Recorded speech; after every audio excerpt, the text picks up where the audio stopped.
कैसे हैं आप सब। आज हम बात करेंगे व्हाट इज़ मोशन। मोशन क्या है। देखिए, कोई भी बॉडी है वो दो फॉर्म में होती है या दो स्टेट में हो सकती है। या तो वो होगी रेस्ट में या होगी वो मोशन में। तो इसकी डेफिनेशन क्या होगी मोशन की। जब कोई body does not change its position with time it is in rest. यानी कोई अगर बॉडी है वो टाइम के साथ अपनी पोजीशन चेंज नहीं करती है तो वो रेस्ट में होगी, और अगर वो टाइम के साथ अपनी पोजीशन चेंज करती है तो हम उसे बोलेंगे वो बॉडी मोशन के अंदर है। आप देख लीजिए, अगर आप अपनी चेयर पे भी बैठे हैं और मेरा वीडियो देख रहे हैं तो आप क्या है, रेस्ट के अंदर है, क्योंकि आप मेरे वीडियो को देख रहे हैं लेकिन आपकी पोजीशन चेंज नहीं हो रही है, आप वहीं हैं। तो उसका मतलब क्या हुआ, आप है रेस्ट में। अगर आप अपना पेन से अपने नोट्स बना रहे हैं तो आपके पेन की जो पोजीशन है पेज के ऊपर वो चेंज हो रही है टाइम के साथ, तो आपका पेन क्या है, मोशन में। कुछ एग्जांपल देख लेते हैं। ये टेबल है जो हिल नहीं रहा है, यानी ये रेस्ट में है। अब बात करते हैं, एक गाड़ी है और एक सड़क पे जा रही है, तो गाड़ी सीधी जा रही है तो उसे हम बोलते हैं लीनियर मोशन, यानी एक स्ट्रेट लाइन में गाड़ी जा रही है तो हम उसे बोलेंगे लीनियर मोशन। हमारी अर्थ है, अर्थ क्या है, अपने एक्सिस के अराउंड ऐसे गोल गोल घूमती है तो उसको हम बोलते हैं रोटेशनल मोशन। आपके घर पे चींटियाँ वगैरह होगी तो आपने उनको देखा होगा, वो हमेशा जिग-जैग आगे पीछे किधर भी घूम जाती है, तो वो वैसा मोशन को हम क्या बोलते हैं, वो होता है नॉन लीनियर मोशन, यानी एक स्ट्रेट लाइन में मोशन नहीं होना। और एक बात और, जो हम मोशन की बात करते हैं तो ये हमेशा रिलेटिव होता है। रिलेटिव से मतलब ये है कि अगर कोई पर्सन यहाँ पे खड़ा है और इस गाड़ी को देख रहा है, ये गाड़ी इधर जा रही है ए पॉइंट से बी पॉइंट की तरफ, तो इस पर्सन को ये गाड़ी मूविंग दिख रही है कि ए से बी तक गई, इसके लिए ये गाड़ी मूविंग है। अगर एक पर्सन इसके अंदर बैठा है और उसके पास में एक पर्सन और बैठा है, वो आपस में एक दूसरे को देख रहे हैं, तो वो दोनों आपस में क्या है, रेस्ट में है, एक दूसरे के रेस्ट में है, तो हमेशा मोशन होगा वो रिलेटिव होगा। अब बात करेंगे मोशन के टाइप्स। मोशन कितने प्रकार के होते हैं। अभी हमने देखा था मोशन क्या है, अब मोशन के टाइप। तो इसके टाइप में आता है, सबसे पहले आता है ट्रांसलेशनल मोशन। ट्रांसलेशनल मोशन, इसके अंदर क्या होता है, जो ऑब्जेक्ट है वो पूरे का पूरा whole object move in same direction.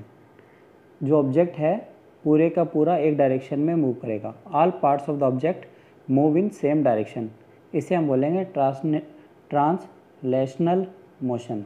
इसके दो टाइप होते हैं, एक तो होता है रेक्टिलिनियर और एक होता है कर्वीलिनियर।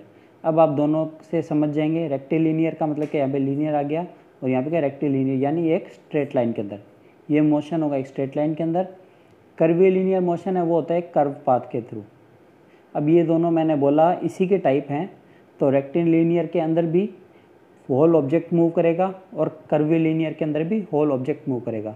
एज एग्जांपल हम देख लेते हैं एक कार, जो एक स्ट्रेट रोड पे एक सीधी सड़क है, ठीक है, ये सड़क है, इस पे एक कार मूव कर रही है, तो ये कौन सा मोशन है, ये है रेक्टिलिनियर मोशन, क्योंकि ये पूरी की पूरी गाड़ी मूव कर रही है।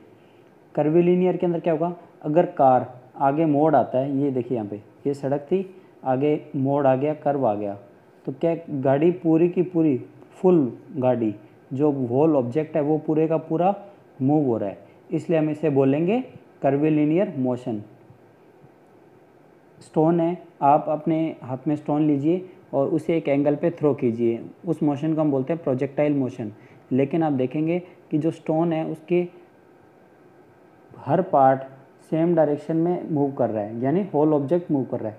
ऐसे ये ऑब्जेक्ट पूरे का पूरा ऐसे मूव करेगा प्रोजेक्टाइल मोशन में। अब बात करेंगे हम रोटेशनल मोशन क्या होता है। अभी हमने क्या देखा था, ट्रांसलेशनल मोशन, जिसके अंदर हमने पहला देखा रेक्टिलिनियर और उसके बाद में कर्वीलिनियर। अब होगा रोटेशनल मोशन। रोटेशनल से आप समझेंगे जहाँ पे रोटेशन होता है। इसके अंदर क्या होता है, object move about an axis and different part of it move by different distance in A given interval of time. इसको मैं आपको हिंदी में समझाता हूँ क्या बोलना चाह रहा है। आपके घर पे फ़ैन होगा, सीलिंग फ़ैन या वॉल फ़ैन जो भी है, आपने देखा होगा ये इसका आप मान लीजिए सेंटर है फ़ैन का। अब यहाँ पर कोई पार्टिकल है और एक पार्टिकल यहाँ पर है। फ़ैन मूव कर रहा है, फ़ैन मूव कौन सी डायरेक्शन में कर रहा है, ये कर रहा है एंटी क्लॉकवाइज में मूव कर रहा है। तो अब ये देखिए कि इस पार्टिकल को पूरा सर्कल कंप्लीट करने में कितना डिस्टेंस कवर किया और इसने पूरा सर्कल कवर करने में कितना किया। यानी एक ही ऑब्जेक्ट के अलग अलग पार्ट्स डिफरेंट डिस्टेंस ट्रेवल कर रहे हैं इन ए गिवन इंटरवल ऑफ टाइम। यानी अगर ये 2 सेकंड में एक राउंड मारता है, 2 सेकंड में एक राउंड लेता है, तो ये जो डिस्टेंस कम करेगा कवर करेगा और ये ज़्यादा करेगा, ये ज़्यादा डिस्टेंस ट्रेवल करेगा, ये करेगा कम। तो ये हो गया हमारा रोटेशनल मोशन। अब बात करते हैं रोटेशनल मोशन में भी 2 पार्ट हो जाएंगे, एक होगा पीरियोडिक, एक होगा नॉन पीरियोडिक। देखो पीरियोडिक मोशन वो होता है जिसके अंदर सेम इंटरवल, देखो ये पूरा फ़ैन है, ये एक राउंड 2 सेकंड में कंप्लीट करता है, तो ये दूसरा राउंड भी 2 सेकंड में कंप्लीट करेगा। इसे हम बोलते हैं पीरियोडिक मोशन। यानी सेम राउंड यानी same distance in same interval of time repeat itself. और जो नॉन पीरियोडिक होगा उसके अंदर क्या होगा, वो आगे पीछे उसकी स्पीड कम ज़्यादा रहेगी, वो एक सेम स्पीड पे मूव नहीं करेगा। जैसे आपको एग्जांपल बताता हूँ, बच्चों का एक झूला होता है, गोल झूला, जिसके ऊपर बच्चे खड़े होकर धक्का देके से राउंड राउंड घूमते हैं, इसे बोलते हैं हम मेरी गो राउंड। इसका हमेशा नॉन पीरियोडिक मोशन होता है क्योंकि इसके नीचे मोटर तो होती ही नहीं है, बच्चे खुद इसे अपने पैरों से घुमाते हैं। तो इसका क्या जो मोशन होगा वो नॉन पीरियोडिक होगा। अब ये किसका मोशन है, ये हमारी अर्थ का मोशन है जो कि पीरियोडिक मोशन है। और ये क्या रोटेशनल मोशन है, क्यों, क्योंकि देखो एक यहाँ पर पोल पर कोई पर्सन है, वो एक सर्कल पूरा कंप्लीट करेगा। मानता हूँ उस पर्सन को नहीं पता कि वो एक पूरा राउंड कंप्लीट ले रहा है, लेकिन देखो उसको यहाँ पर एक सर्कल कंप्लीट करने में कम टाइम लगा और एक इक्वेटर है उसको यहाँ पे ज़्यादा टाइम लगेगा। तो ये हमारा हो गया रोटेशनल मोशन। अब हमने ये देखना है कि जो हमारे डायमेंशन होते हैं 1D 2D 3D, इनके अकॉर्डिंग भी हमने मोशन को डिवाइड कर रखा है। जैसे कुछ ऑब्जेक्ट होते हैं जिनका मोशन होगा 1 डायमेंशनल, कुछ का होता है 2 डायमेंशनल और कुछ ऑब्जेक्ट्स का होता है 3 डायमेंशनल मोशन। जो भी ऑब्जेक्ट है हवा में फ्लाई करते हैं उन सभी का मोशन क्या होता है 3 डायमेंशनल। और देखो 1 डायमेंशनल किसका होगा, मूविंग कार, एक सड़क पर गाड़ी चल रही है तो उसका क्या होगा 1 डायमेंशनल। 2 डायमेंशनल किसका होगा, कर्व्ड पाथ पे कोई गाड़ी मूव कर रही है तो उसका 2 डायमेंशनल हो जाएगा। डायमेंशन का मतलब क्या होता है, कोई भी चीज़ जिसको हम ड्रॉ करते हैं एक्सिस के ऊपर, ये हमारा एक एक्सिस होता है, इसे हम बोलते हैं एक्स, इसे बोलते हैं हम वाई, और एक होता है हमारा इस साइड में जिसे हम बोलते हैं जेड। ये हमारे एक्सिस होते हैं एक्स वाई जेड। तो जो सिर्फ एक्स एक्सिस पे मूव करती है उसे हम बोलते हैं 1 डायमेंशनल।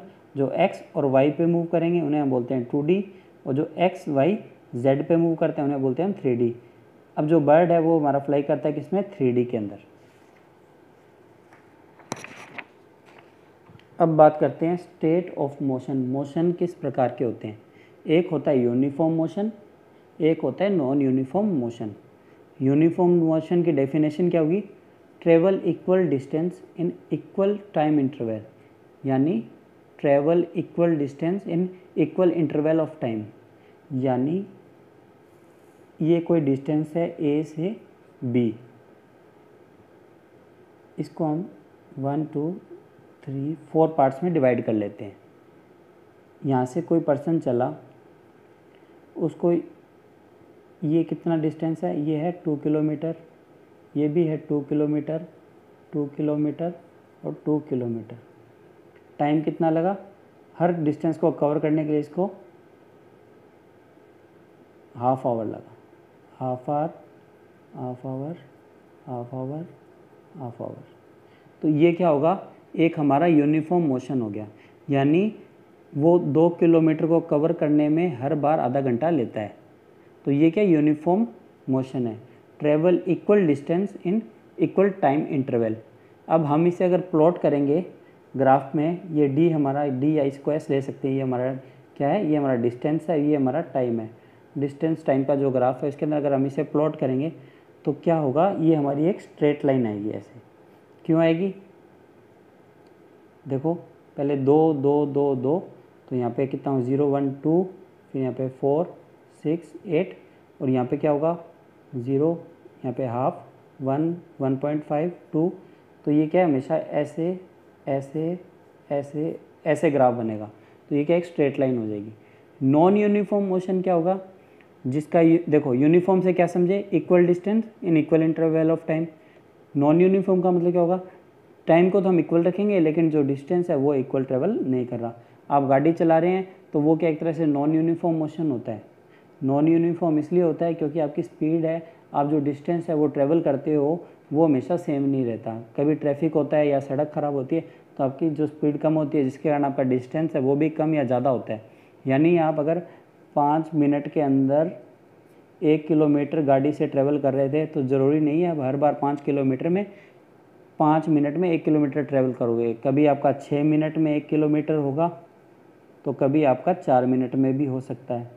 तो यानी टाइम तो हमने सेम रखा था लेकिन हमारा जो डिस्टेंस है वो सेम नहीं रहता, इसलिए है time unequal, travel unequal distance in equal interval of time. इसको हम बोलेंगे नॉन यूनिफॉर्म मोशन। इसका जो ग्राफ बनता है d/t का वो कैसा होगा, कर्व में होगा। कर्व का ग्राफ किसका होता है, नॉन यूनिफॉर्म मोशन का। यूनिफॉर्म मोशन का कौन सा ग्राफ होता है, स्ट्रेट लाइन। तो इसी के साथ आज का हमारा ये टॉपिक यहाँ पे समाप्त होता है। थैंक यू, धन्यवाद। और अंत में एक महत्वपूर्ण सूचना, अगर आपने मेरे चैनल को लाइक और सब्सक्राइब नहीं किया है तो प्लीज़ कर दीजिएगा और अपना सपोर्ट हमेशा ऐसे ही बनाए रखें। धन्यवाद।